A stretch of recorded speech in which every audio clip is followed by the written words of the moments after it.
நம்ம தமிழ்நாட்டு பசங்கள்லாம் எங்கே போனீங்க? என்ன ஆயிடுச்சு உங்களுக்கெல்லாம்? ஆச்சரியமாக இருக்குது. டெல்லியில் அவ்வளோ ஒரு பெரிய விஷயம் நடந்துகிட்டு இருக்கு, அவ்வளோ ஒரு பெரிய போராட்டம் நடந்துகிட்டு இருக்கு. இங்கே என்னன்னா ஜனநாயகன் படத்துக்கு அவ்வளோ தூரத்துக்கு முக்கியத்துவம் கொடுத்து எல்லாம் பண்ணிட்டு இருக்கீங்க. அவங்க என்ன நம்ம அவங்களுக்காக மட்டும் போராடுறாங்களா? நம்மளுக்காக இல்லையா? அப்போ ஏன் இப்படி இருக்கீங்க? ரொம்ப மனசு வருத்தமாக இருக்குது. இன்ஸ்டாவை திறந்துட்டாலே ஒவ்வொருத்தர் போராடுறத பார்க்கும்போது ரத்த கண்ணீர் வருது. ஆனால் நம்ம தமிழ்நாட்டு மக்கள் என்ன பண்ணிட்டு இருக்கீங்கன்றதை பார்த்தாக்க மனசு ரொம்ப வேதனையாக இருக்குது. சொல்ல முடியல, அந்த அளவுக்கு வேதனையாக இருக்குது. நீட்டை ஒழிக்கணும் ஒழிக்கணும்னு வெறும் வார்த்தையால் பேசிட்டு மட்டுமா நம்ம தமிழ்நாட்டு மக்கள் உட்கார்ந்துட்டு இருக்கோம்? அப்போ அதுக்காக போராடுறதுக்கு மற்றவங்க போராடணும். அப்போ அந்த போராட்டத்தில் நம்மளுக்கு சம்மந்தம் இல்லையா?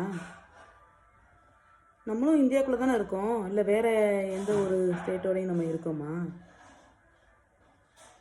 ஒன்றும் எனக்கு புரியல. ரொம்ப வலிக்குது மனசு பார்க்கையில். தமிழ்நாட்டு மக்கள் இவ்வளோ தூரத்துக்கு மாறிட்டாங்களான்னு. நீட்டு தேர்வுக்காக ஒரு குரல் கொடுக்காம இருக்கிற அளவுக்கு நம்ம தமிழ்நாடு இவ்வளோ தூரத்துக்கு தமிழ்நாட்டு மக்கள் மாறிட்டாங்களான்னு அவ்வளோ ஒரு வருத்தமாக இருக்குது.